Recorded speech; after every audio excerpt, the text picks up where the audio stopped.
James was feeling sorry for himself. "I'm getting old," he grumbled to the other engines one morning. "I can't get about like I used to. It's all right for you younger ones, but my wheels are getting stiff." Edward, Gordon, and Henry had all been on Sir Topham Hatt's railway for much longer than James, but they didn't say so. At last, Henry got tired of James's complaints. "Poor old Groaner," he said. "It's no use you just sitting there moaning. Why don't you tell Sir Topham Hatt that you're past it?"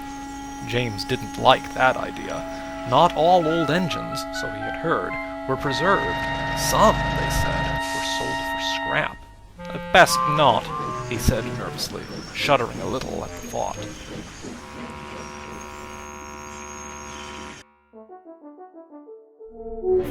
The night freight left the big station at midnight. Usually one of Sir Topham Hatt's diesels pulled it. But one was away, and the other was being mended. James had to take it instead, and grumbled dreadfully about it.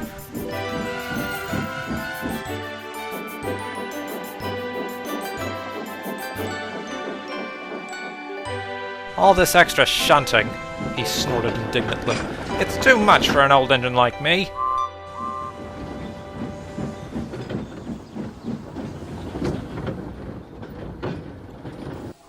A few days later, an inspector came to the shed. "People who live near the yard are complaining," he said. "They say there's a sort of groaning noise that's been keeping them awake at night." "I don't remember hearing anything," said James's driver. "We were there until midnight." "That's right," agreed the inspector. "That's when they say it stopped." "It's probably only James moaning and groaning about his extra shunting," suggested Henry cheekily. "Shut up," retorted James. "If you had to shunt at night, you'd moan and groan louder than anyone." That night, James's driver and fireman listened carefully.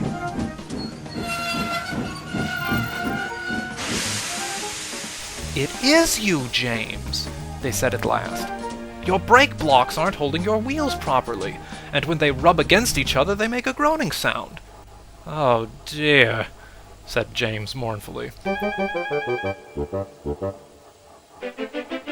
Sir Topham Hatt acted at once. "I can't have complaints about my railway," he ordered. "Donald and Douglas shall take turns on the midnight freight until the diesels return. James must have his brakes seen to at once." James was pleased not to have to pull the midnight freight, and even happier at not having to shunt at night. But even though his brakes were mended, the nickname of Old Groaner stuck for several